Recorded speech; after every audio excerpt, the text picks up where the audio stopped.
Pinipigilan ko lang ho ang inis ko sa inyo sa totoo lang. Dahil matanda na ho kayo at may galang ako sa mga ganyang edad. Pero sobra naman ho itong ginagawa ninyo. Kawawa naman ang mga taong napapahamak dahil sa pagbebenta nyo ng mga bulok na karne. Hindi porke bata ang bumibili sa inyo at walang alam sa pagpili ng karne, sasamantalahin nyo na. Aba, mag-ingat po kayo. Baka sa susunod hindi lang karning binibenta nyo ang mabulok. Baka kayo rin. Wala akong masamang ginagawa. Kaya bakit ako matatakot dyan sa mga pinagsasabi mo? Ineng, yang mga pamangkin mo ang turuan mo para hindi sila tatanga-tanga sa buhay, ha? Sa panahon ngayon, lahat ng tao may kakayahan manloko. Kaya huwag mong isisi sa iba ang kakulangan ng pag-iisip ng mga yon. Sa akin ka nagagalit, irresponsableng tiyahin ka kung may masamang nangyari sa kanila. Ay Diyos ko po, sa ginagawang pagsagot ng ganyan sa matanda, baka naman makarma ka niyan. May mga taong nagiging malaking parte na ng buhay nila ang panloloko. Tila ba simula pa noon, hindi na nila kayang bitawan ito dahil malaki ang benepisyong nakukuha nila. Katulad ni Lydia, na noon pa man ay namulat na ang buhay ay hindi palaging pantay para sa lahat. Mas nakakaangat pa rin ang mga taong gumagawa ng masama. Dahil doon, inakala niya na sa ganitong gawain siya tunay na magiging payapa. Hanggang sa dumating ang araw na pagbabayaran niya ang pagkakamali niyang yun. Magagawa pa nga ba niyang magbago o sadyang paninindigan niya ang masamang gawain habang bitbit ang sumpa ng itim na mahika? Tingnan mo nga yung plastic sa ilaw natin, Khalil. Nakikita mo na nga na butas na hindi mo pa mapalitan. Kaya inaalisan tayo ng mga bumibili. Hindi nagbumukhang fresh tong mga baboy natin. Wala naman po magbabago kahit palitan natin yan, La. Yung ibang mga customer, alam na nilang luma yung karning ibinebenta natin. Yung iba naamoy nila na parang bulok. Bakit po kasi binebenta nyo pa yan? May ibang stock naman tayo. Tapos yung mga bagong dating, tinatago nyo lang. Saka nyo po ilalabas kapag pabulok na. Aba, mas magaling ka pa sa akin. Ito ang turo sa akin ng lola ko noon. Dapat munang mapaubo sa mga lumang karne para walang masayang. Hindi mo pa alam tong ganito dahil bata ka pa. Kaya nga kita tinuturuan para naman magkaroon ka ng alam. Hindi yung panay ka dyan laro sa cellphone mo.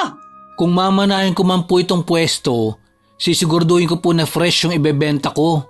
Ayoko nga po masira ang pangalan ko dahil lang po sa pangit na kalidad ng karne. Nasasabi mo lang yan ngayon dahil hindi mo alam ang patakaran sa ganitong bentahan. Kapag dalaman mo na kung gaano kadali, baka hindi mo na rin tigilan. Paano pong hindi? Nakikita ko po kayo mismo sa ginagawa nyo.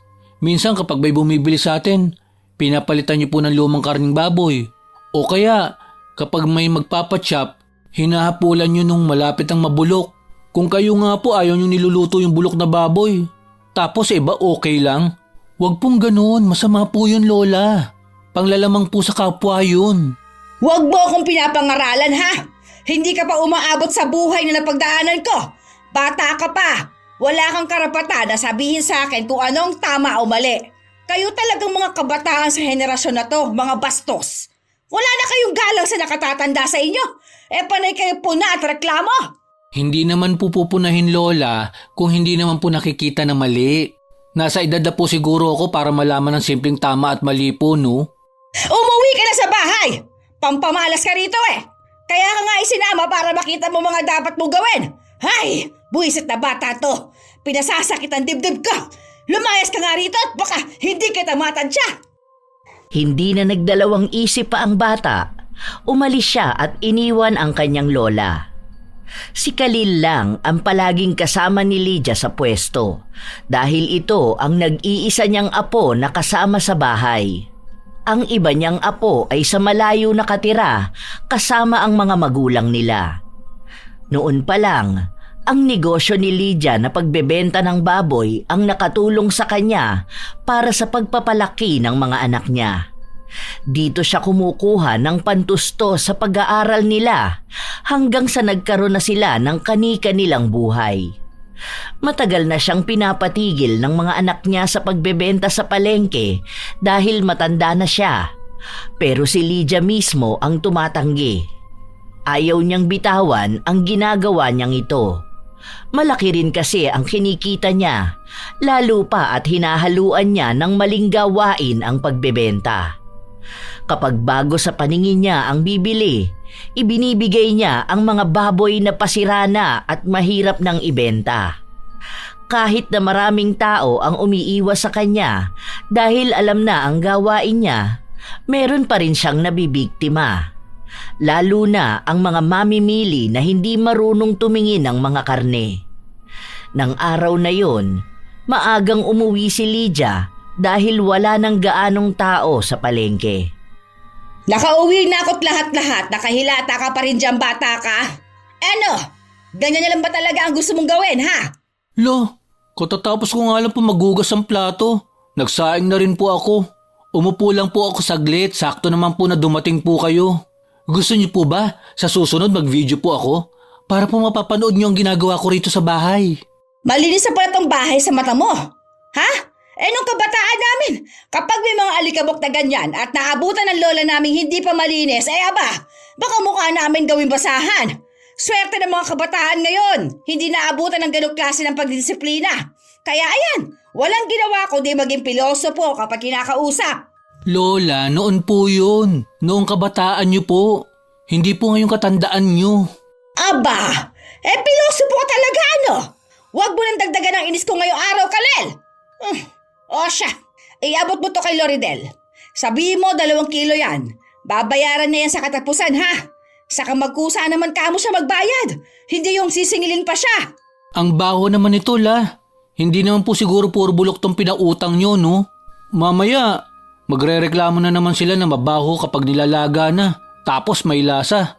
Noong nakaraan po kasi narinig ko siya nagkukwento eh. Hindi raw masaid hanggang buto. Kasi nga, ang pangit ng lasa. Nakakasuka raw po. Bakit kasi niya sasairin hanggang buto? Masiba naman siya masyado. Pagkain na nga ng aso ang buto eh. Gusto niya pang ngatain? Saka, anong may lasa? Hindi lang kamo siya marunong magluto. Nakakahiya naman po kasi, La. Mabaho naman po talaga kapag pinapakuluan. Marami kamo siyang arte sa katawan niya. Akala mo naman hindi siya galisin. Hindi siya anak ng mayaman, para mag-inarte. Pasalamat nga siya at pinapautang ko pa siya eh. Kapag nagreklamo siya, ibalik mo sa akin yan, ha? Para hindi na siya makaulit sa akin. Napakamot na lang sa ulo ang bata pero sinunod niya pa rin ang utos ng kanyang lola. Palagi silang nagtatalo dahil hindi sang-ayon si Khalil sa gawain na panloloko ng kanyang lola. Naaawa siya sa mga tao pero palagi sa kanyang sinasabi na hindi siya magtatagumpay sa buhay kung hindi niya hahaluan ng panloloko ang ginagawa niya. Habang lumilipas ang mga araw, walang nagbabago sa ginagawa ni Lydia. Kahit na anong pakiusap sa kanya ng apo, hindi niya ito pinakikinggan dahil palagi niyang sinasabi na tama palagi ang mas nakatatanda dahil sila ang may alam ng lahat ng mga nangyayari.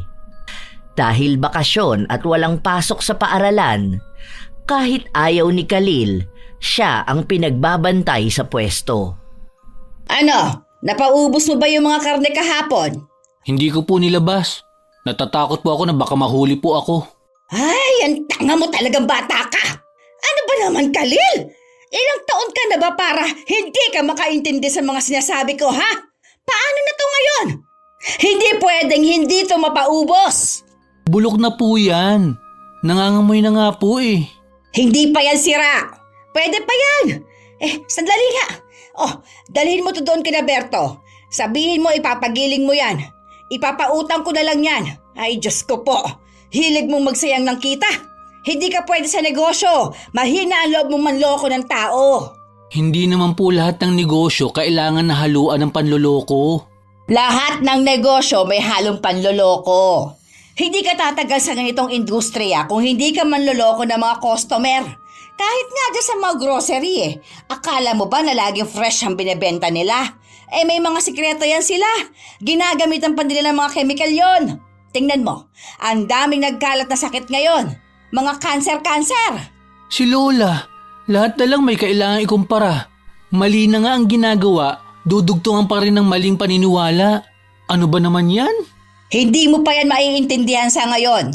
Pero darating ang araw na mauunawaan mo kung bakit ko to ginagawa. Magpapasalamat ka rin sa akin dahil maaga kitang iminulat sa ganitong gawain. Basta ayoko pong gawin yung ganyan. Lalaban pa rin po ako ng patas. Hindi ko po masisikmura magpakain ng bulok na karne sa ibang tao. Tapos binayaran naman nila ng maayos sa akin. Wala na akong balak na makipagtalo pa sa'yo. Sige na, ipaggiling mo na yan. Nakakaramdam na ng inis si Khalil. Sinubukan niyang magsumbong sa mga magulang niya pero sinabihan siyang hayaan na lang ang lola niya dahil matanda naman na ito. Sa ganoong klaseng negosyo na rin naman sila lumaki. Kahit pa man masama yon sa paningin ni Khalil, malaki pa rin ang tulong ng ginagawa ni Lydia para sa kanilang lahat. Lalo na at ang kita rin ni Lydia sa pagbebenta sa palengke ang ginagamit para sa pag-aaral ni Khalil at sa iba pa niyang mga pinsan. Kahit sino sa pamilya nila walang naging kontra kay Lydia dahil ang perang kinikita niya pinakikinabangan ng nakararami. Isang araw, maagang nagsarado ng pwesto ang maglola dahil napaubos nila ang mga karneng tinda. Hindi mainit ang ulo ni Lydia dahil kahit ang mga lumang karne na ipamahagi niya ng walang nagdududa. Dito na lang tayo kumain para hindi na magluto sa bahay. May natira pa pong ulam kahapon. Nasa ref po nilagay ko. Pagod na rin ako. Para pag-uwi, diretso tulog na ako. Alam mong matanda na ako eh. Bahala na po kayo, Lola. Kapag sinabi niyo naman po, dapat sundin eh. Kasi po, masisisi mo na naman lahat ng kabataan sa henerasyon namin kapag pinagpilitan ko ang gusto ko. Ayan, tama yan. Mukhang natututo ka na ata ah. Nagkakaroon ka na ng isip. Sige na, pumili ka na ng ulam na gusto mo. Etong menudo ang sa akin ha. Ikaw na ang kumuha ng order ko, uupo na ako ron. Dahil sawang-sawa na si Khalil sa karne, gulay ang kinuha niya. Nang matapos na ang tindera sa pag-aasikaso sa order nila, dinala na ito ng bata sa lamesa kung nasaan ang kanyang lola.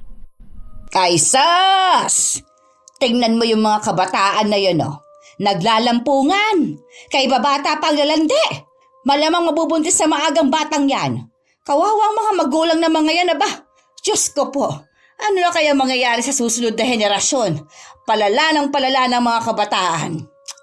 Kung hindi pala sagot katulad mo, mga malalandi naman, paano magiging kabataan ang pag-asa ng bayan?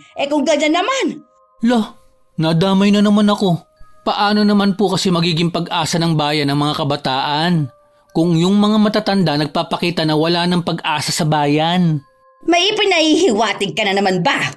Wala po. Ayan po, kain na po tayo. Para po makapagpahinga po kayo sa bahay. Akala ko uulit na naman tayo sa paliwanagan Kasi totoo naman, noong kabataan namin, kapag sumagot sa nakatatanda, ewan ko kung hindi sumabog ang uso mo. Kaya lumaki kami sa generation na masunurin. Pati nga po maling gawain sinunod nyo Walang masamang gawain. Naging mas madiskarte lang kami.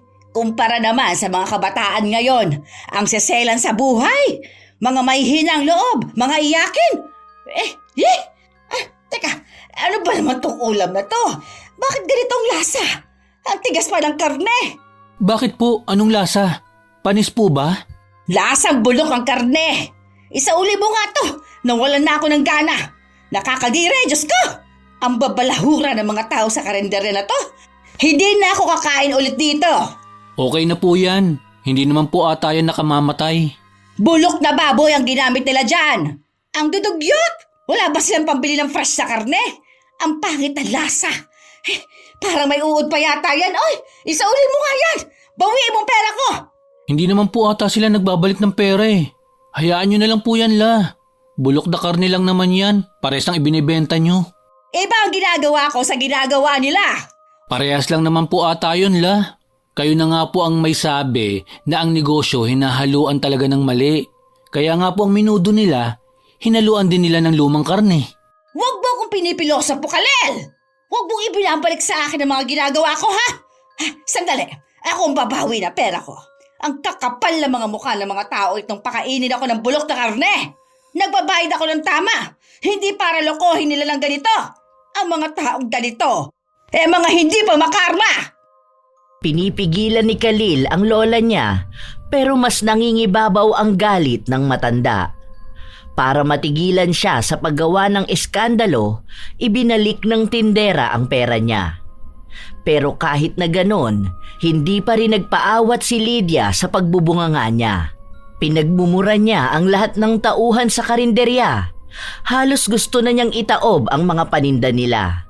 Sinabihan niya rin na wala nang bibili sa mga bulok nilang ulam. Paulit-ulit na nagsasalita ang matanda hanggang sa nakauwi na sila sa bahay nila. Ikuha mo nga ako ng tubig. Hina-high blood na yata ako. Buwisit yung may-ari ng karinderya na yon. Ang sama siguro na ugali nun. Nagpapakain ng bulok sa mga customer. Buwisit talaga. Sana magsarado na sila para wala na sila naloloko mga tao. Nabiktima pa ako ng mga walang hiyang yun, oh. Tama na po yan, La. Pinalalala nyo lang nararamdaman nyo. Mamaya, atakihin kayo niyan sa puso. Kayo rin, hindi pa naman kayo nagbabago. Baka hindi kayo mapunta sa langit. Isa ka pang bata ka!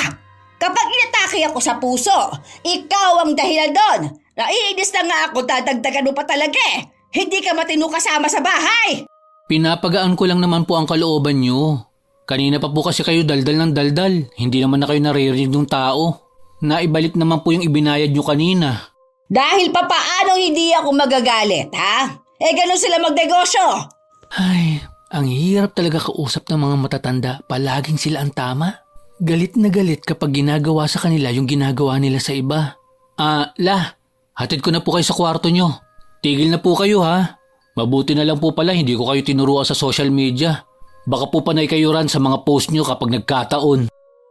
Kahit hanggang kinabukasan, walang tigil sa pagbubunganga ang matanda. Kinukwento niya rin sa mga kakilala niya ang tungkol sa karinderya. Sinisiraan niya para wala nang pumunta at bumili. Kahit na pinipigilan siya ng apo, tuloy pa rin siya sa kanyang inis. Lola, may bumibili po. Ako na lang po ba magbibigay rito? Bahala ka po. Hindi po mapapaubos itong nakatago rito. Hindi, ako na dyan. Huwag kang makialam kung hindi ka naman marunong. Ano bang kailangan niya? Ang sabi niya, pangsigang daw po. Utos sa kanya ng tita niya. Basta yung marami raw po sanang taba-taba. 1.5 kilo daw po. Ayun, sakto meron ako rito. Sandali lang ha. Lahat po ba yan? Hindi niyo haluan ng fresh na karne? Baka naman po sugurin tayo nung nag-utos sa kanya. Hinaan mo nga yung boses mo at mamaya marinig ka dyan eh. Bata naman yan oh. Kasi edad mo lang yata yan. Kapag mga ganyan, mga mangmang pa yan sila. Walang alam sa pinabibili sa kanila. Kaya hayaan mo na. Grabe ka naman po. Paano po kung ako ang nasa sitwasyon na ganyan? Tapos inutusan niyo ako. Kaso niloko ako ng pinagbilhan ko. Kaya nga tinuturuan kita na huwag maging tanga. Para hindi maloko, di ba? Hindi rin ako natatakot na sugurin ako ng mga nagpapabili sa kanya. Pwede ko na maitanggi na yan ang ibinigay ko eh.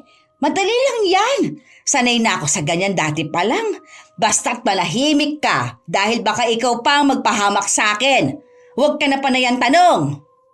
Awang-awa si Khalil sa bata na pinagbigyan ng kanyang lola ng lumang karne. Naaalala niya kanina na may uod pa yung maliliit. Binabad niya lang sa tubig at hinugasan para mawala. Iniisip niyang paano kung pagalitan at bugbugin ng bata dahil lang sa ginagawa ng kanyang lola. Maaari din na magkasakit ang makakakain ng ganong klase ng karne. Ngunit kahit na anong gawin niya, mas naniniwala pa rin si Lydia na ganoon ang labanan sa tunay na buhay. Kapag tanga ang bumibili, mauutakan sila ng mga mapagsamantalang tindera.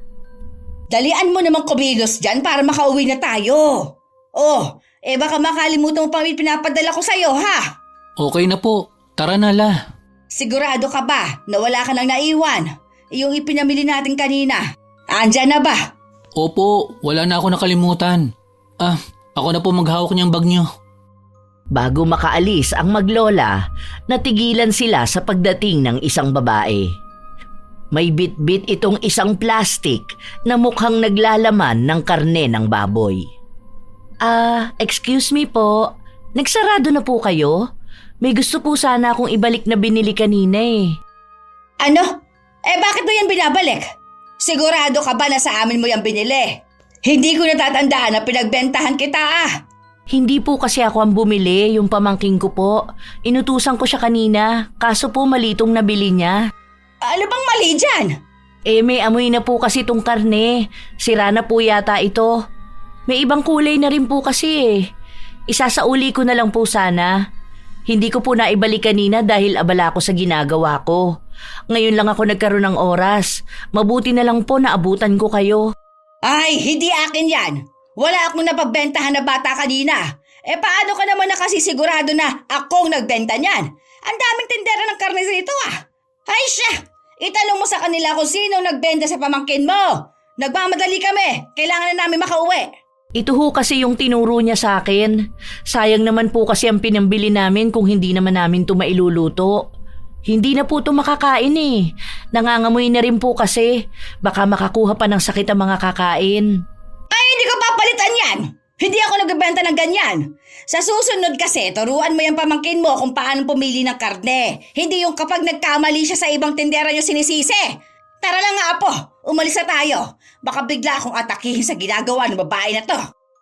Hindi kumibo si Khalil pero alam niya na kung sino ang tinutukoy ng babae. Yun ang bata na pinagbilhan ng lola niya. Pagka-uwi nila sa bahay, hindi pa rin naalis sa utak ni Khalil ang tungkol sa nagbalik ng karne. Lola, bakit hindi nyo na lang po pinalitan yung karne? Kawawa naman po yung babae. Ang mahal pa naman ng kilo ng karne. Wala nga akong pakialam. Hindi ko kasalanan na yun ang nakuha ng inutusan niya. Magrereklamo siya kung kailan uuwi na tayo Nakasarado na ang pwesto. Tignan mo nga. Maging siya alam naman sa sarili niya na hindi siya sigurado kung ako ba talaga ang nagbenta. Hayaan mo na sila. Ganun talaga ang buhay. Sana naman po itigil nyo na yan. Kasi baka isang araw, makahanap po kayo ng magiging katapat nyo. Mahirap na po. Wala akong magiging katapat. Kahit nga ang mga taong malalapit sa akin, wala silang nagagawa Basta wag mo na lang akong pakialaman. Lumipas pa ang mga araw, hindi na nakita pang muli ni Khalil na bumalik sa kanila ang babae o kahit ang bata na inutusan nito. Nagpapatuloy si Lydia sa pagbebenta ng mga lumang karne. May iilan na nakakapansin at inaaway ang matanda, ngunit sanay na ito sa ganoong mga senaryo. Nang sumapit ang araw ng piyesta, naubos ang mga karne ng baboy ng ibang mga tindera habang kay Lydia ay kakaunti lang ang nabawas. Bakit naman ganito mga tao na to? Kakaunti lang ang bumili sa akin tignan mo nga ang iba, ang aga nila nagsarado. Ay, kaunti na nga lang, hindi pa napaubos. Yung iba po kasi alam na ang ginagawa nyo. Ipapautang ko na lang to mga to para dun sa mga walang pambili. Matutulog na naman ang puhunan ko. Ay, panahon lang talaga ang swerte. Hayaan mo, makakabawi rin tayo. Baguhin nyo na lang po kasi ang ginagawa nyo habang may mga bumibili pa rin po talaga. Kasi baka sa susunod po niyan, langawin na talaga ang pwesto natin. Kahit na araw po ng palengke, hindi man lang tayo dinadagsa. Mas mabuti pa nga po yung doon kina Aling Lilit. Mabilis silang nakakaubos. Mas nauuna pa po tayo nagbubukas kaysa sa kanila May mga suki na kasi talaga sila. Tayo po, ang mga bumibili sa atin, mga bagong mukha. Wala po yung bumabalik-balik talaga. Ganyan lang yan. Kasi nga bagong bukas lang sila. Pero tingnan mo sa susunod yan. Magbebenta na rin yan ng mga lumang karne. Pabida lang yung babae na yun. Saka ano namang gagawin ko sa mga suki-suki na yan? Kapag may ganyan, mahihilig magsihingi ng discount ang mga yon Ilabas mo yung karne. Tapos magbahay-bahay ka. Sabihin mo sa mga kapitbahay dati na pinapautang ko yan. Nang makauwi sila, ganun nga ang ginawa ni Khalil. May iilan na tumatanggi, ngunit pinipilit pa rin niyang mapaubos ang karneng bitbit niya. 1 kilong karne na lang ang natitira nang napansin niya na may bagong lipat sa isang maliit na paupahan. Hindi niya kilala kung sino ang mga taong naroon, pero nagbabaka sakali siya na baka maaaring kunin ang karne na pinapautang niya. Tao po! Tao po! Sandali lang. Anong kailangan mo? Ay, kayo po pala ang bagong lipat dyan. May kailangan ka ba? Wala naman po. Akala ko po kasi kilala ko ang nakatira dyan. Iba na po palang nangungupahan. Dati po kasi yung nakatira dito, kumukuha ng karne sa amin. Sa iba na po ata sila lumipat. Parang namumukhaan kita. Ikaw yung batang kasama nung matanda doon sa may palengke, di ba? Yan ba yung pinapautang niyong karne? Opo, pero hayaan nyo na po. Pwede pa rin ba yung mautang? Kung wala naman na ang dating nangungutang sa inyo. Hindi kasi ako nakabili ng ipapang-ulam namin eh. Hindi naman yung katulad nung nakaraan na nangangamoy na, no? Hindi naman po. Pero kanina pa po kasi ito eh. Ngayon ko lang po nadala. Baka may amoy na rin. Huwag na lang po. Nakakahiya naman po sa inyo. Baka po kasi sabihin nyo na bulok ang mga tinitinda namin. Patingin nga ako. Mukhang maayos naman. Hindi siya katulad nung nabili ng pamangkin ko. Sobrang baho talaga. Kunin ko na. Bayaran ko na lang bukas ha. Saan ba kayo nakatira para naman madala ko bukas yung bayad? Lagpas lang po doon sa may pangalawang compound. May para pong tindahan doon. Yung katabi po noon ang bahay namin. Salamat po, te. Nahihiya pa si Khalil na umalis at iwan ang karne. Iniisip niya na baka maging pangit na ng tuluyan ang maging tingin ng mga tao sa kanyang lola. Kaya niya pilit na pinapabago ang ginagawa ni Lydia dahil sa mga bagay-bagay rin na naririnig niya sa paligid nila. Kahit na hindi ito tungkol sa kanya, hindi pa rin niya maiwasan na masaktan dahil lola niya ang sinasabihan ng masama. Kinabukasan, nabayaran nga ni Ashley ang utang niya. Si Lydia pa ang humarap sa babae. Hindi ba yun ang babae na nagrereklamo sa atin nung nakaraan? Pinautang mo yon? O saan nakatira yon? Sa dating bahay po ni Auntie Marlene, nagulat nga po ako na sila pala ang bagong lipat doon. Yung may abnormal na bata sa loob ng bahay. Lola, ano po ba naman yan? Baka po marinig kayo dyan eh. Hindi naman po abnormal ang tawag sa kanila. May sakit po yun. May autism po siya. Huwag niyo naman pong gamitin ang term na abnormal. Wala akong pake. Noong panahon namin, ganyan tawag sa kanila. Autism pang nalalaman eh. Abnormal naman talaga yon. Aber, mabuti naman kumuha yun ng karne. Mabuti at wala ako narinig na reklamo sa kanya. Basta po, huwag niyo na lang pagsalitaan ng kung ano-ano sina Ate Ashley. Mukhang mabait naman po siya eh. Mali lang po talaga kayo nung binentahan niyo yung pamangkin niya ng bulok na baboy. Asas! Ang daming arte! Ilagay mo na sa rep yung mga karne at matutulog na ako. Bukas maaga tayo aalis dahil kailangan natin mapaubos yung mga karne na yan. Hindi na ako kumuha ng bago. Ang dami pang natira ngayong araw at kahapon. Ayan na naman po kayo, Lola. Nakakahiya na naman sa mga bibili ng karneng ibinebenta nyo. Ayoko na pong sumama kung gano'n na naman po noong nakaraan. Nahihiya na po ako sa kanila. Nabubuli na nga po ako eh. Dahil inaasar po nila akong mabaho na parang karne na ibinebenta nyo. Wala ka mo silang pakialam. Hayaan mo kasi ang mga buli-buli na yan. Titigilan ka rin ng mga yon. Ay, bahala ka na dyan. Pagod ako. Tinawagan ni Khalil ang mga magulang niya para magsumbong. Gusto na niyang sumama sa kanila pabalik sa Mindoro, pero ayaw ng mga magulang niya dahil walang magbabantay sa kanyang lola. Hindi naman yun mahaharap ng iba niyang mga pinsan dahil yung mas matatanda sa kanya ay may mga asawa na at ang iba naman ay may mga trabaho. Napapagod na si Khalil sa paulit-ulit na ginagawa ni Lydia, ngunit wala naman siyang ibang pagpipilian kundi ang sikmurain din ang pagiging mandaraya ng lola. Sa paglipas ng mga araw, mas naging matumal ang bentahan ng karne. Ang ibig lang sabihin nun ay mas matatambak ng matatambak ang mga karne. Itapon na po natin to. Ang baho. Nasusuka ko la. Huwag ka nga mag-inarte dyan, hoy. Umayos ka dyan. Bilisan mo sa paglilinis niyan. Ayoko na po. Di ko na po talaga kaya. Hindi na napigilan ni Khalil na masuka. Kahit napilitin siya ng kanyang lola na tapusin ang paglilinis ng mga karne, hindi na ito sinunod pa ni Khalil. Dahil sa ginagawa niya ay mas lalong nainis ang matanda. Pinagalitan niya si Khalil at ilang beses na pinagsabihan. Wala na pong bibili niyan, La. Kahit na anong ayos natin sa ilaw para magmukhang fresh ang mga karne. Hindi na nila kukunin yan.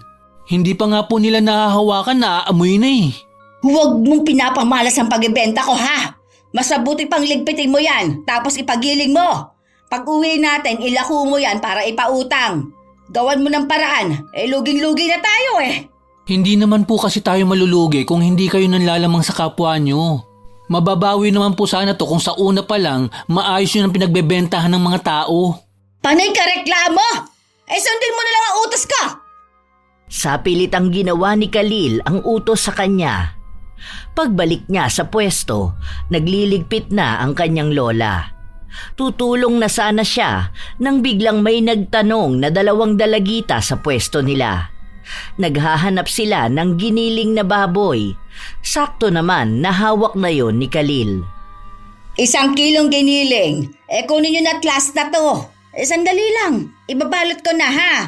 Ano bang balak nyo lutuin? Alam nyo, masarap to kapag may patatas at carrots. Halatang madaling nauto ng matanda ang mga kabataan. Sa tingin ni Khalil ay hindi naman nalalayo ang edad ng mga yon sa kanya. Maaaring mas matanda lang ng 1 o 2 taon. Mahiyain din ang mga dalagita kaya siguro hindi na sila naghanap pa ng ibang nagtitinda. Diba? Sakto na ibenta natin. Mabuti na lang sa atin una nagtanong ang mga kabataan na yon. Karamihan kasi sa mga ganyang edad, kung saan na sila nagtanong doon na rin sila bumibili. Halata namang mahiyain sila eh. Basta ikaw ha, tatandaan mo kapag nasa palengke ka, maglibot-libot ka muna kapag bibili ka. Sana po hindi nyo na binigay yun. Kung hindi ko yun ibinigay, sana nasayang lang. Napagkakitaan pa natin tara na nga, magligpit na tayo at ang sakit na ng balakang ko. Nag-aalala si Khalil sa maaaring kahinatnan ng 2 dalagita. Baka mapagalitan lang sila ng mga magulang nila. Pagka-uwi sa bahay, hindi pa rin naaalis sa isipan ni Khalil ang tungkol sa mga nangyayari. Doon niya napagtatanto na minsan ay hindi mapagkakatiwalaan ang mga taong nakatatanda sa kanila. Dahil minsan, sinasamantala ng mga matatanda ang bata nilang isipan para lang makapanlamang. Naaawa siya sa ibang mga nagiging biktima dahil alam niyang hindi lang lola niya ang gumagawa nun. Kinabukasan, maaga silang nagising dahil sa isang malakas na sigaw, kasabay ang kalabog sa kanilang pinto. Tingnan mo nga kung sino yun, Khalil! Ang bastos naman! Ang aga-aga pa nang iistorbo! Binuksan ni Khalil ang pinto kung saan bumungad sa kanya ang isang pamilyar na mukha. Ate Ashley, bakit po? Ano pong kailangan nyo? Parang galit na galit po kayo. Nasaan ang lola mo? Gusto ko siyang makausap. Bakit po, te? Natutulog pa po kasi siya eh. Mahalaga tong sasabihin ko sa kanya. Tawagin mo na, please. Pagtataka lang ang mababaka sa mukha ni Khalil. Pumasok siya sa kwarto ng kanyang lola at ginising ito. Dahil sa istorbo, naiinis na lumabas si Lydia. Ano ba? Bakit ba ang aga-aga nang iistorbo ka? Anong kailangan mo sa akin? Kayo ba ang nagbenta ng giniling sa mga pamangkin ko? Anong giniling pinagsasabi mo? Mukha bang nagbebenta na kami? Hindi pa nga kami nagbubukas ng pwesto. Kahapon, kayo po ba ang nagbenta ng bulok na giniling? Ang kapal na mukha mong sabihin bulok. Hindi ko kilala ang mga pamangkin mo. Malay ko ba sa pamilya ninyo? Bakit ba kapag mga ganyan sa akin ka nagpupunta, ha? Ako lang bang nagbebenta ng karne sa palengke? Ha? Maglipot ka rin! Lumabas ka para makita ba? Panay ka kasi utos sa mga batang walang alam. Dahil kayo lang naman ang nagbebenta ng bulok at nanloloko sa mga bata. Bumibili ako, pero kahapon wala ako kaya inutusan ko yung 2 kong pamangkin na bumili ng uulamin nila. Pero alam niyo kung anong nangyari sa kanila? Nasa ospital sila ngayon. Kanina ko lang natikman yung karneng niluto nila. Alam kong galing yun sa inyo. Huwag mo akong pagbintangan! Hindi ko kasalanan kung may nangyayaring masama sa mga pamangkin mo. Ay tigilan mo ako dyan, babae ka! Pinipigilan ko lang po ang inis ko sa inyo sa totoo lang. Dahil matanda na ho kayo at may galang ako sa mga ganyang edad. Pero sobra naman ho itong ginagawa nyo. Kawawa naman ang mga taong napapahamak dahil sa pagbebenta nyo ng mga bulok na karne. Hindi porket bata ang bumibili sa inyo at walang alam sa pagpili ng karne, sasamantalahin nyo na. Aba, mag-ingat po kayo. Baka sa susunod hindi lang karning binibenta nyo ang mabulok. Baka kayo rin. Wala akong masamang ginagawa, kaya bakit ako matatakot dyan sa mga pinagsasabi mo? Ineng, yang mga pamangkin mo ang turuan mo para hindi sila tatanga-tanga sa buhay, ha? Sa panahon ngayon, lahat ng tao may kakayahan manloko, kaya huwag mong isisi sa iba ang kakulangan ng pag-iisip ng mga yon. Sa akin ka nagagalit, irresponsableng tiyahin ka kung may masamang nangyari sa kanila. Ay Diyos ko po, sa ginagawa mong pagsagot ng ganyan sa matanda, baka naman makarma ka niyan. Ingat po kayo. Baka sa inyo mapuntay ang karma na sinasabi ninyo. Magbago na po sana kayo. Matanda ka na. Kakaunti na lang ang buhay na ilalagi mo sa mundo. Mas pinipili mo pang maging manloloko at mapagsamantala. Agad na tinalikuran ni Ashley ang matanda na naging dahilan upang mas lalong magalit si Lydia. Nais niyang sugurin ng dalaga, ngunit pinigilan siya ng kanyang apo.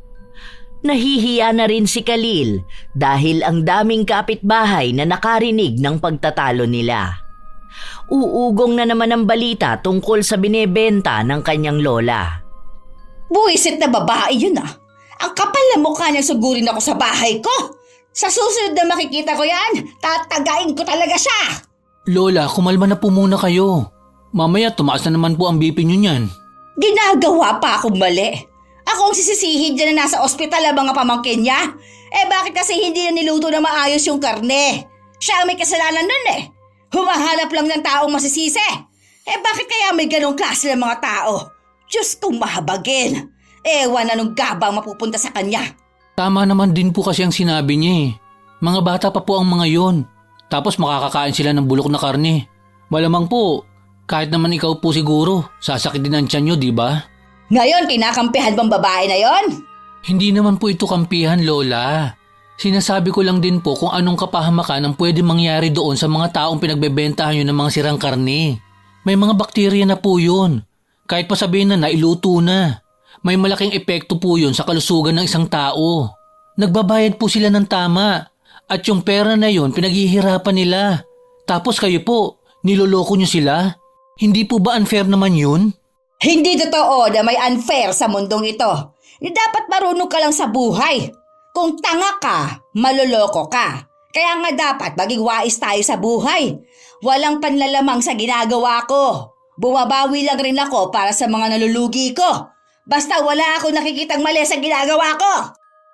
Sa huli, si Khalil pa rin ang sumukong ipaliwanag sa lola niya ang mga nangyayari. Kahit na meron ng napahamak, tuloy pa rin si Lydia sa pagbebenta ng mga lumang karne. Mas lalo niya lang ginagalingan ang diskarte. Minsan, pinapalitan niya ang karne kapag nasa plastik na para hindi makapagreklamo ang bumili, lalo na kung siya naman ang pumili ng bawat karne. Dahil patuloy pa rin sa panloloko si Lydia, si Khalil naman ay nakakaramdam ng hiya, lalo na sa mga taong nakakaalam ng gawain ng kanyang lola. Hindi na rin matingnan ni Khalil ng diretso si Ashley kapag nakakasalubong niya ito. Nabalitaan na lang nila na nakalabas na sa ospital ang mga pamangkin ng dalaga. Siguro naman hindi nagagawa ng eskandalo ang babae na yon, ano? Nakita naman niyang buhay pang mga pamangkin niya eh. Ang ibig sabihin, walang masamang dulot ang pagkain nila sa karne. Baka may ibang naihalo mga bata na yon kaya sila nagkasakit. Alam na nga niyang mga abnormal ang mga pamangkin niya eh, iiwan niya pa rin. Narinig ko po na may kinalaman po talaga sa karne yon. Dapat nga raw po magrereklamo sila sa barangay para sana makumpiska yung mga karneng ibinebenta nyo. Pero hindi na lang daw po niya itinuloy dahil baka lumala pa ang away. Ay, aba! Tama lang na hindi niya itinuloy. Anong akala niya? May magiging kakampi siya? Kay Kapitana pa talaga siya lalapit. Sa pinsan ko pa. Wag akong tatakutin at kakalabanin niya. Hindi magiging malakas ang loob kong gawin tong mga ginagawa ko kung alam kong wala akong magiging kapit sa itaas. Pinapatawa naman ako ng babae na yon. Dapat po magpasalamat na lang kayo na hindi niya itinuloy. Paano po kung ginawa niya yon? Kung isumbong kayo, tapos malalaman ng lahat na ang ibinebenta niyo mga luma talaga. Tapos doon pa sa pinagkukunan niyo, mukhang double dead ang mga yun. Hindi mo alam ang mga ganitong problema. Kayo mga kabataan kayo. Kung manghimasok kayo sa problema ng matatanda, akala ninyo may naiintindihan na kayo. Masyado pa kayo mga bata para malaman ang mga ganito. Kaya dapat sa inyo, manahimik na lang at huwag pang himasukan ng mga hindi naman dapat, ha? Kahit naman po na mas matanda kayo, hindi naman po ibig sabihin na tama na lahat ng ginagawa niyo. Mali naman po talaga ang ginagawa niyo na magbenta ng bulok na karne. Sana naman po maintindihan niyo na hindi po ganyan ang tamang pagharap sa buhay. Tigilan niyo na po sana yan. Hindi ikaw ang magsasabi kung kailan ako titigil. Matagal ko na itong ginagawa. Wala namang nangyayaring masama. Dito ko binuhay ang mga anak ko at hanggang ngayon nakakatulong sa mga apo ko. Huwag kang umasta na may malaki kang maitutulong kapag tinigilan ko itong ginagawa ko. Lumayas ka nga dito sa harapan ko. Iabot mo sa akin ang kutsilyo para hiwain ko itong mga karne. Ayan lang po sa tabi niyo ang kutsilyo. Hindi napansin ni Lydia ang kutsilyo sa gilid niya kaya nasagi niya ito dahilan upang bumagsak ito sa kanyang paa. Hindi naman ito bumaon, ngunit nadaplisan siya kahit nagkaroon ng sugat ang paa niya. Kasunod naman nun ay ang pagbuhos ng tubig mula sa pinagbabara ng mga karne. Aray ko! Ikuha mo nga ako ng pamunas, Khalil! Sandali lang po. Ito na po la. Umusog po muna kayo para hindi po mabasa ang sugat nyo. Ako na po ang maggagamot. Maliit na sugat lang yon, pero labis ang hapding nararamdaman ni Lydia.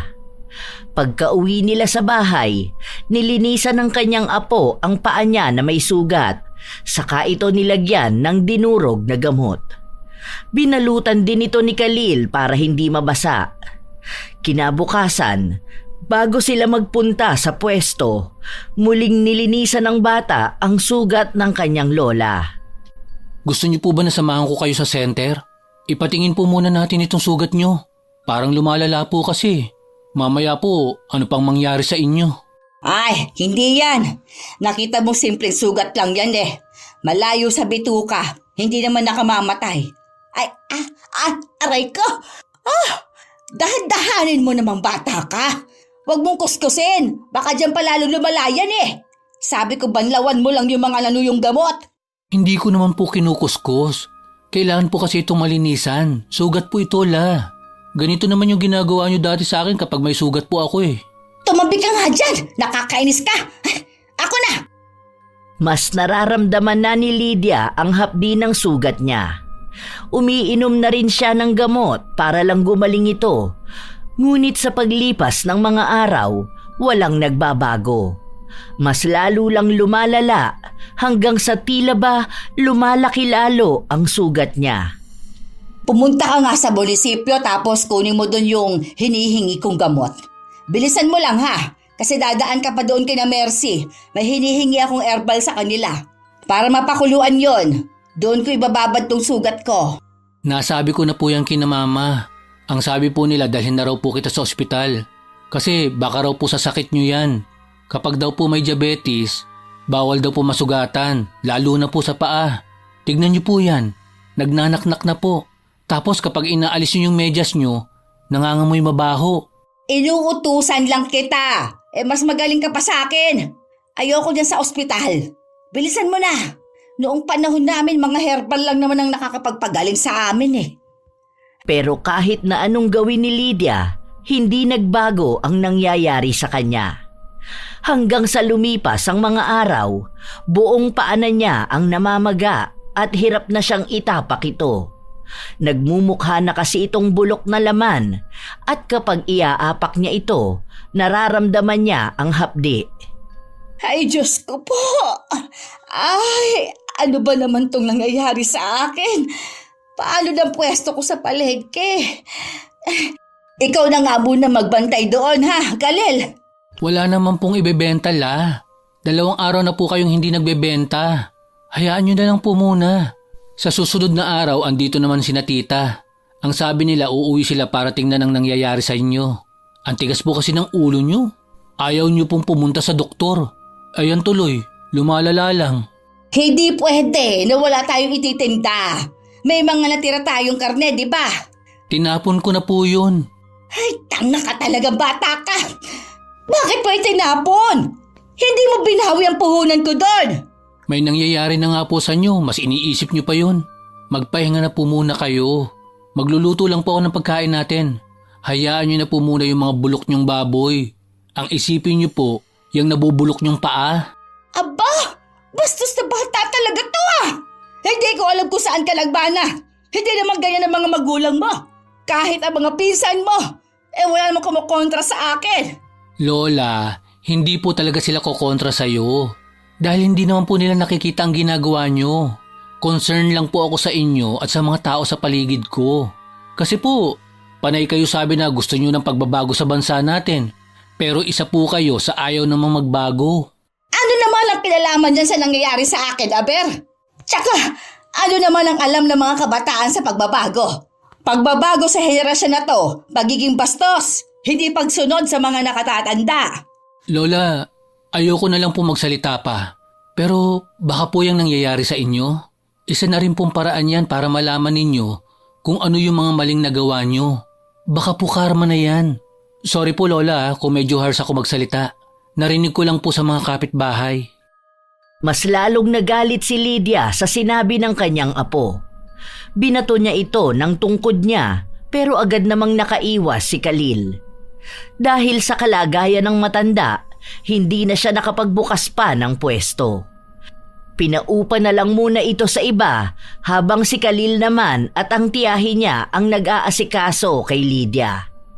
Dinala na nila sa ospital ang matanda pero nilinisan lang ang sugat nito at nagbigay ng mga pamahid na makakatulong para matuyo ang sugat. Ay, aray ko! Ay, napapaso ako! Ang init naman na tubig na ginagamit niyo! Ano ba naman yan? Hindi po ito mainit. Lumambig na nga po ito dahil dapat kanina pa ito. Huwag nyo nalinisan! Sakit, hindi ko kaya! Hayaan nyo na muna, mamaya na lang.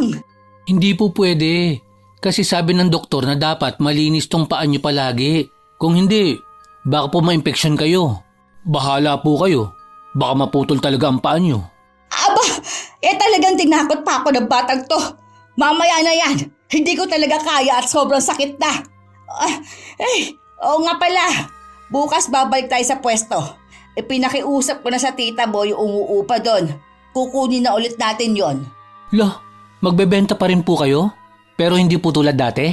Uy, wala kang pakialam kung tulad dati. Nababagot ako rito sa bahay at wala rin naman akong mapagkakitaan. Pero La, may mga anak naman po kayo na sumusuporta sa inyo ah. Okay na po yun. Magpahinga naman na po kayo sa pagbebenta nyo. Paano po kayo niyan? Di ba po masama ang pakiramdam nyo? Hindi naman po kayo nakakalakad. Ay, may wheelchair naman ako eh.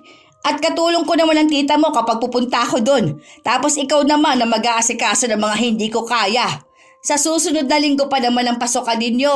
Ayaw mo yun. Makakaipon ka rin ng pagbaon mo. Okay naman po sa akin magbenta. Pero sana yung matino naman na po. Hindi po yung balik na naman kayo sa mga lumang karne. Tapos kahit nangangamoy na, sige pa rin ang benta. Galit lang ang naging tugon ni Lydia sa kanyang apo matapos siyang pagsabihan ito. Hindi alam ni Khalil kung bakit ba hindi mabitawan ng kanyang lola ang masama niyang gawain. Marahil, naging parte na kasi ito ng buhay ni Lydia at kahit na anong gawin niya, hinahanap-hanap pa rin ito ng kanyang katawan. Nangyari nga ang sinabi ng matanda. Bumalik siya sa pwesto at maraming nagulat dahil ang akala nila ay hindi na siya muli pang magtitinda. Oh, anong akala ninyo sa inyo na lahat ng customer ano? Hoy! Hanggat buhay ako, may kalaban kayo! Si Lola, kababalik lang, ganyan na naman. Huwag na po kasi kayong makipagtalo sa mga yan. Ay, dapat po kasi hindi na kayo nagtinda uli eh. Ay, ang paa nyo, kitang-kita po oh. Naririnig ko sila kanina na nabubulok na raw po kayo. Nakakahiya naman po.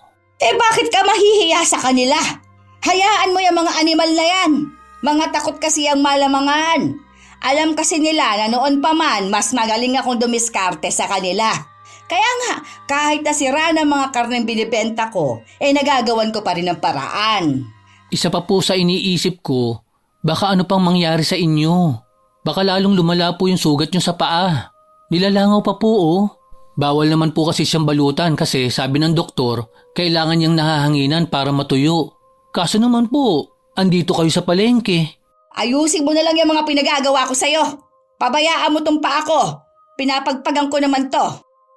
Sa paglipas ng mga araw, kakaunti lang ang nagpupunta sa pwesto nila. Bilang lang sa daliri ang bumili ng baboy. May iilang na isa ng bumili pero umaatras sila matapos na mapansin ang kalagayan ni Lydia. Nakakaramdam sila ng pandidiri. Ang arte ng mga taong to ah. Ano bang akala nila sa akin? Diyos ko, huwag lang sana mangyari sa kanila to. Eh kung alam lang nilang pinagdaraanan ko kumikirot pa ang paa ko palagi at masakit. Yan na nga po ang sinasabi ko sa inyo. Kahit naman po kayo, di ba? Kapag po nakakita kayo ng nakakadiri, ayaw nyo na bumili doon. Naaalala nyo po ba yung naglalako ng suman na may sugat sa ulo? Ayaw nyo na po bumili sa kanya kasi nakakadiri siyang tingnan. Siniraan nyo rin po siya. Kaya ayun, tumigil na sa pagtitinda. Iba naman kasi yon. Sa kanya naman nakakadiri talaga sobra. Palagi na lang po kapag sa ibang tao, naiiba na lang. Pero kapag ikaw po, normal lang palagi. Parehas lang po yun. Kasi kapag nakikita nila ang paa nyo, pakiramdam nila hindi na nila makakain ang lulutuin nila kapag binili nila itong paninda nyo. Sana po kasi nakikinig kayo sa akin. May pagtatalo pa sa maglola dahil palaging salungat ang kanilang usapan. Ngunit sa huli, napatigil pa rin si Khalil dahil mas pinaniniwalaan pa rin ni Lydia na mas tama siya dahil mas nakatatanda siya. Habang nagdadadaldal si Lydia, nakatahimik lang ang apo niya at naghihintay kung may ibang tao bang balak na bumili ng karne nilang tinitinda. Ilang sandali pa, dumating ang isang pamilyar na mukha.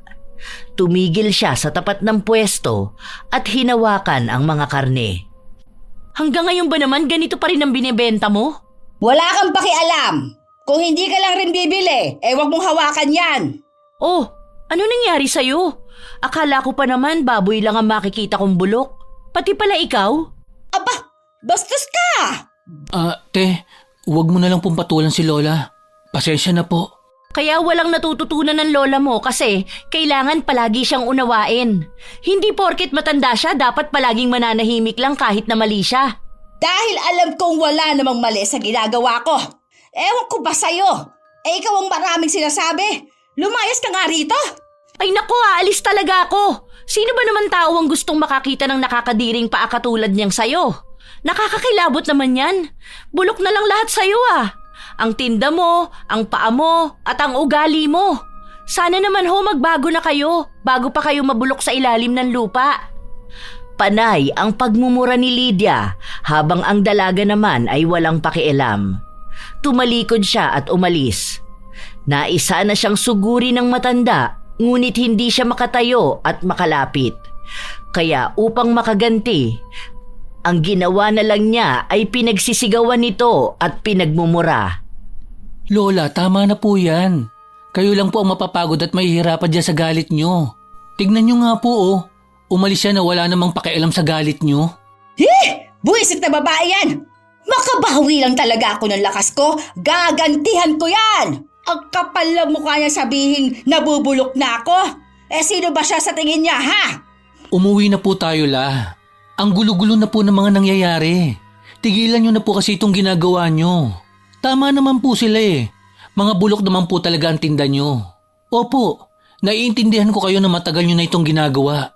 Pero hindi naman po ibig sabihin nun na hindi na po kayo titigil at magbabago. Marami na pong taong naapektuhan. Marami na pong taong naloloko at nahihirapan. Sana naman po, huwag na kayong dumagdag sa mga nagpapahirap at nanlalamang. Maging fair naman po sana kayo. Huwag niyo rin pong sabihin sa akin na bata pa ako at wala akong alam sa mundo. Bata pa lang po ako. Pero hindi po ibig sabihin nun na hindi ko nakikita ang mga maling nangyayari. Kasi po, lumaki ako at namuhay sa mga pagkakamaling inaakala niyong normal. Lola, huwag niyo naman pong hayaan na may iba pang mga kabataang mamulat na ang mali nagiging tama kapag matanda na ang gumagawa. Hindi na napigilan pa ni Khalil na maglabas ng kanyang mga hinaing. Napapagod na siyang kimkimin lahat yon dahil lang sa pagiging mas bata niya. Pinaliwanag niya sa kanyang lola na hindi ibig sabihin na tinatama siya ng mas bata, kabastusan na yon. Dahil may mga pagkakataon namang may kamalian ang nakatatanda, ngunit palaging pananahimik lang dapat ang maging tugon ng kabataan. Sa paglipas ng mga araw, tuluyang tumigil si Lydia dahil ayaw na siyang samahan ng kanyang apo sa pagtitinda. Sumapit na rin kasi ang araw na may pasok na sila sa paaralan.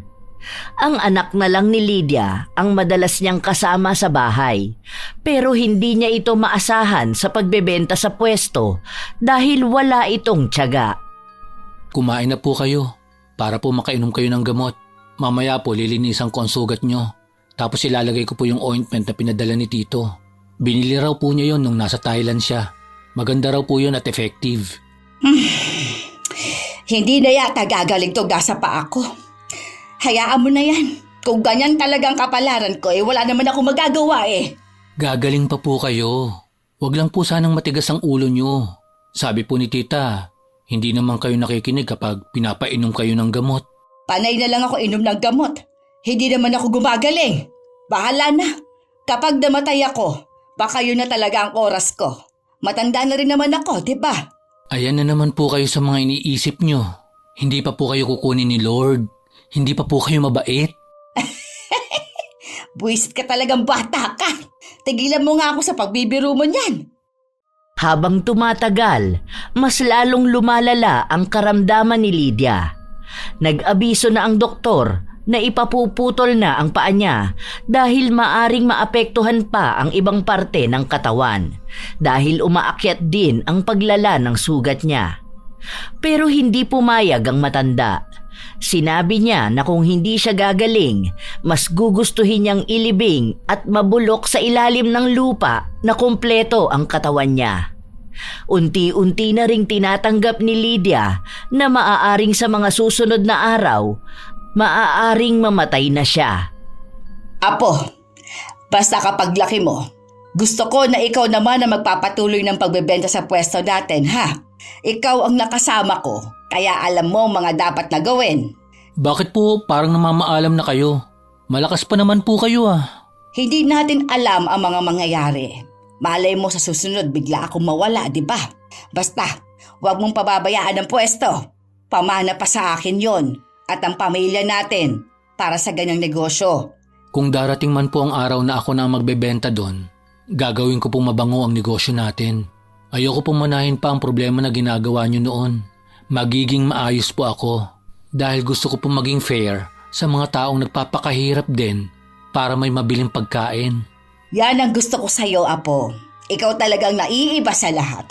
May paninindigan ka sa pinaglalaban mo at ginagawa mong gusto mo. Pasensya ka na, ha? Kung pilit kong pinagagawa sa iyong ginagawa ko. Noon kasing bata pa ako, ang akala ko, okay lang gawin ang ginagawa ng mas nakatatanda sa akin. Lalo na kung malaki ang nagtutulong nito sa akin.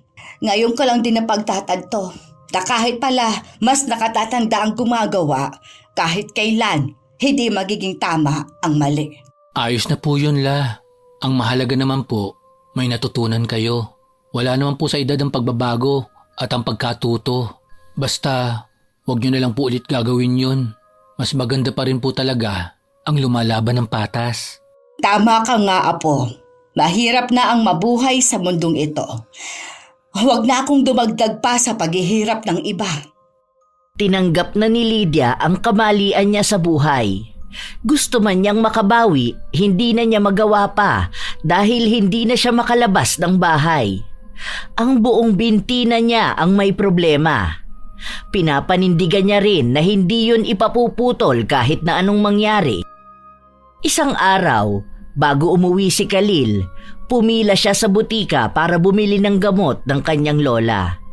Doon, muling nagtagpo ang landas nila ni Ashley.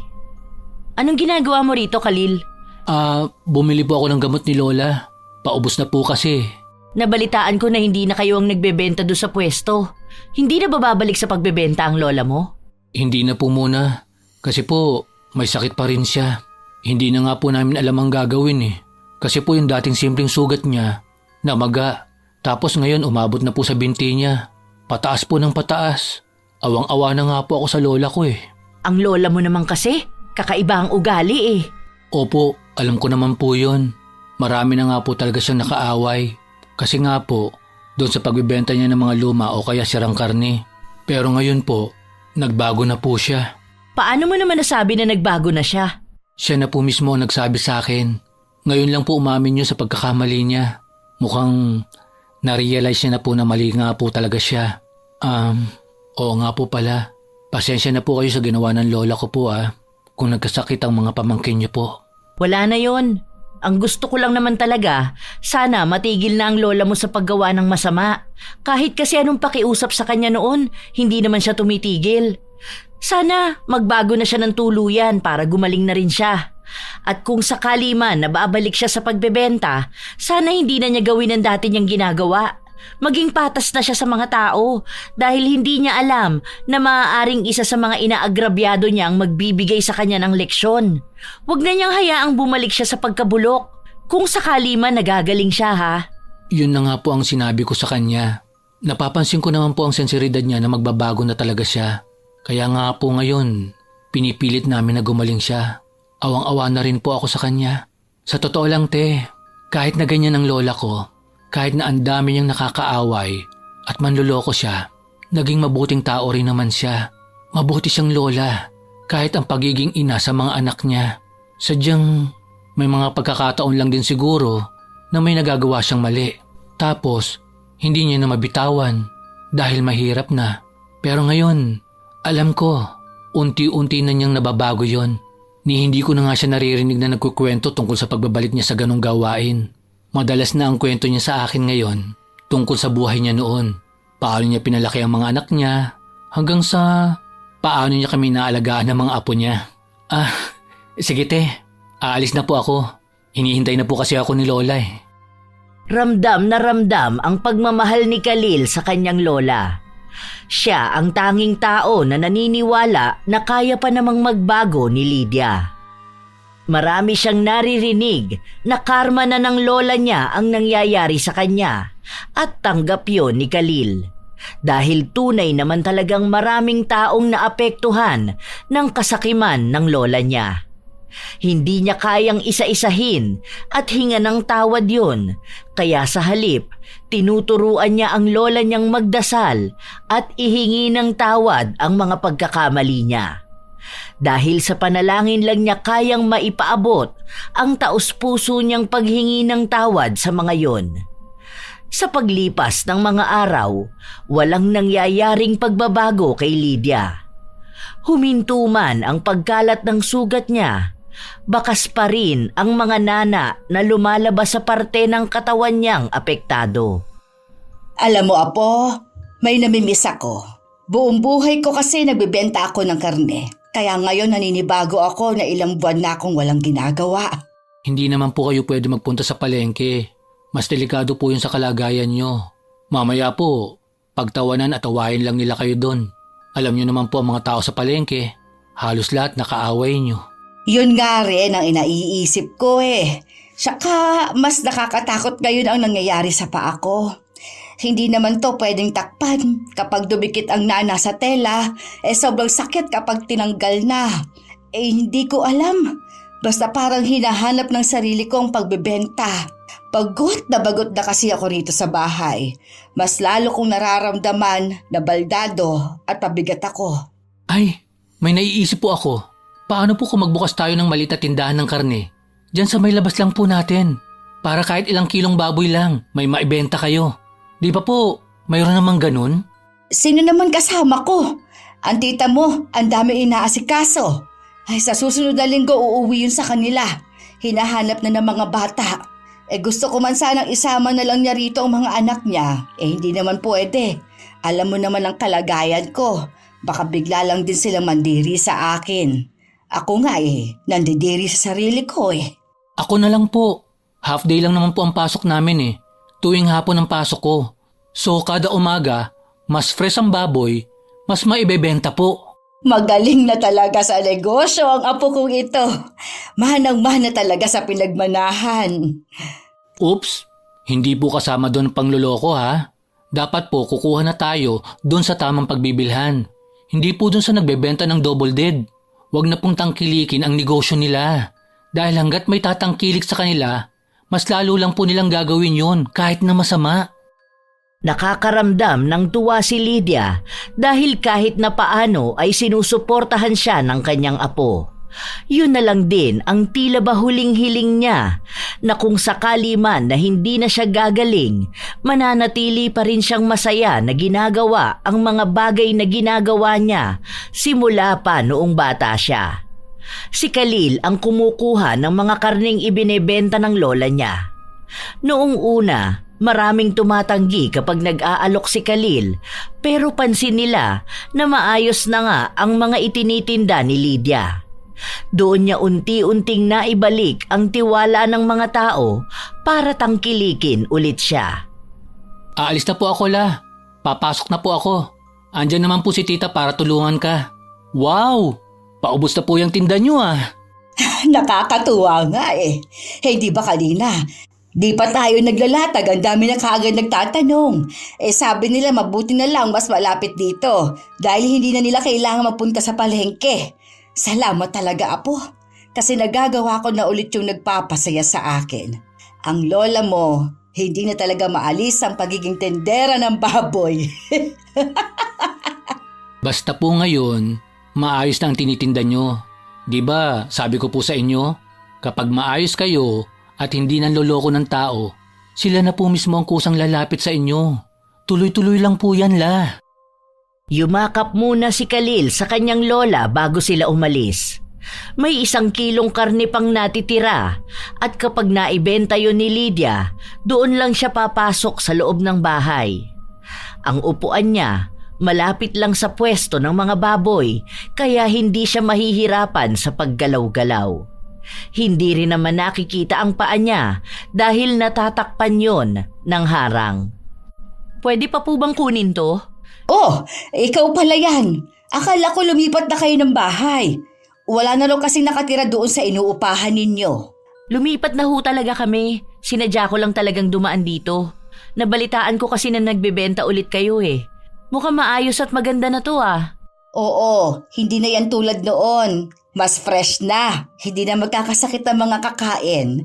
Miss ko na kasi tong ganito. Kaya kahit na paano, hindi rin ako bored kapag nasa bahay lang ako. Nakakatuwa naman. Nagbabago pala talaga ang mga tao. Akala ko kung sino na sila noon, yun na rin sila hanggang sa huli. Yan din ang akala ko. Pero mukhang sa iba't ibang pangyayari sa buhay ng isang tao, yun ang nagiging dahilan para magbago sila. Nakakahiya nga Parang ngayon pa ako nagkaroon ng aral kung kailang matanda na. Uy, kukunin mo na ba yan? Last na yan sandali ha, ibabalot ko lang. Masarap siguro ulam ninyo mamaya, Masarap to sa adobo. Nakikita ni Ashley na tunay na nga ang pagbabagong ginagawa ng matanda. Hindi na siya nagsalita pa. Tanging ngiti lang ang naging isang hudyat na tapos na siya sa pagpapahirap sa matanda. Siya ang nagbigay ng parusa kay Lydia dahil sa galit niya at sa kagustuhan niyang matuto ito sa mga pagkakamali niya sa buhay. Nang araw na yon, inalis ni Ashley ang ipinataw niyang sumpa kay Lydia. Ngunit hindi ganun kadaling gagaling ang matanda. Mahabang proseso at matagal na panahon pa ang gugugulin. Habang lumilipas ang araw, napapansin ni Lydia na may nagbabago sa kanyang kalagayan. Ang mga sugat niya, hindi na ganun kalala ang pagnanana. Wala na ring dugo na tumutulo at medyo natutuyo na ito. Kaya mas pinag-iigihan din ni Khalil na alagaan ang kanyang lola upang gumaling na siya ng tuluyan. Iniisip ni Lydia na kapag gumaling siya, babalik siya sa pagtitinda sa kanilang pwesto. Ngunit paninindigan niyang hindi na niya ulit gagawin ang panloloko sa mga tao. Nagiging masaya at panatag na ang kalooban niya, lalo pa kapag may mga taong nagtitiwala na sa kanya. Kapag may mga tindera siyang napapansin na ginagawa ang gawain niya noon, pinapangaralan niya ang mga yon. Gusto niyang malaman nila ang paglaban ng patas. Ngunit alam niyang hindi niya yon magagawa sa lahat dahil kahit saang parte ng bansa, may mga tao pa ring mapagsamantala at manloloko. Ang alam na lang ni Lydia, isa na siyang taong naninindigan at tumalikod na sa maling gawain at umaasa siya na ang ibang tao rin ay magkaroon ng lakas ng loob para gawin yun. Ang pagbabagong hangad nila para sa mundo ay sa kanilang mga sarili dapat unang magmula. Shout out sa masisipag na mga apo ni Lola Telang. Jonalyn Barameda, Leonisa Cobo, Lydia Lopez, Ami Yong, Sydney Crosswind, Azenar Goodies, Rocheline Del Rosario, Raymart Afable, Charlene Gumansing, Sanji Milyado ng Tarlac City, Evie Bugnot ng AJJ Garment ng Dapdap, Jennifer De La Vida, Rian Balete at mga mananahi ni Ate Irene sa Pulong Manggahan na Cavite, Menjeline Lozada at sa Babas at Lozada family, Merly Villarimo, RG Villaspin ng Zamboanga Sibugay, Cherry Mukbang ASMR, Rachel Whitney, Thelma Tarle Villasica, Janisa Toledo, Gia Gigi, DB359, Michelle Cedron, Ann at Muj, Lenny Villegas, Jappy Portes, Jessa Sicoy, Lina Prisno, Hazel Fiesta, Ellen Kiano, Linda Denina, Grace Maniego, Susana Llobrera, Arian Gay Leonora, Jenna Nolasco, Mel G. Tupal, Paul Jo Salumbre, Sidney Sai, Agripina Balza, Janice Naldoza, Hermila Manayaga ng Madrid, Marian Delta Fuente, Nelsa Bacata ng Pampanga, Mariam Duca, Maria Lina Kagawa, Rosalie Clemente, Denan and Alan ng Mekawayan, Bulacan, Raquel Torno, Lady J ng Qatar, Vicky Yabut ng Bahrain, Angelina Ignacio ng California, Ligaya Billones at sa Line 17 IDF, Roslyn Mangilin at maligayang kaarawan sa anak niyang si Jamaica Mapusaw. Ito ang inyong Lola Telang at maraming salamat sa inyong pakikinig mga apo.